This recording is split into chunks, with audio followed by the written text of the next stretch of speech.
తర్వాత నుంచి బాలయ్య సినిమాలంటే టాలీవుడ్ వైడ్ గా మస్తు పాపులారిటీని గెయిన్ చేసింది.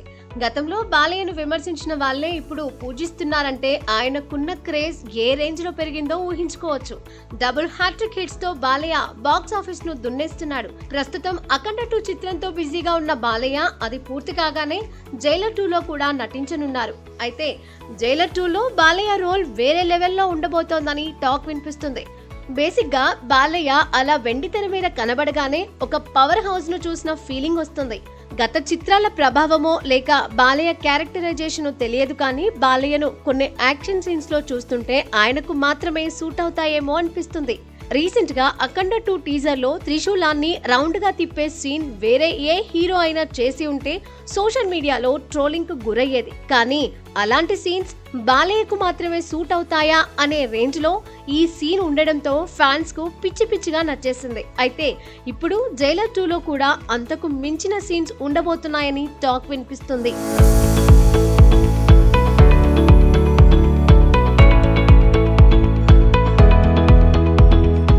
సూపర్ స్టార్ రజనీకాంత్ కు గత కొన్నేళ్లుగా వరుస ఫ్లాప్లతో సతమతమవుతూ ఉన్నాడు. అలాంటి సమయంలో రజనీ పవన్ ను మళ్లీ చూపించిన చిత్రం అంటే జైలర్ సినిమా అనే చెప్పాలి. ఆ చిత్రంలో గెస్ట్ రోల్స్ చేసిన శివరాజ్ కుమార్, మోహన్ లాల్ పాత్రలు కూడా దానికి తగినట్టుగానే పవర్ఫుల్ గా ఉంటాయి. అనిరుద్ధ్ అందించిన బ్యాక్గ్రౌండ్ మ్యూజిక్, నెల్సన్ కుమార్ అందించిన టేకింగ్ అన్ని కూడా జైలర్ సినిమాకు ప్లస్ పాయింట్ గా నిలిచాయి. జైలర్ మొదటి భాగంలోనే బాలకృష్ణను ఒక స్పెషల్ రోల్లో చూపిద్దామనుకున్నారు, కానీ కొన్ని కారణాల వల్ల అది కుదరకపోవడంతో జైలర్ 2 లో బాలయ్య రోల్ ను సెట్ చేశారట.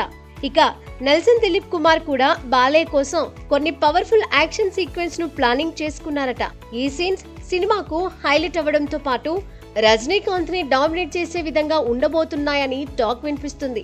ఏది ఏమైనా బాలయ్య లాంటి పవర్ హౌస్ ను నెల్సన్ ఏ రేంజ్ లో చూపించనున్నాడో చూడాలి.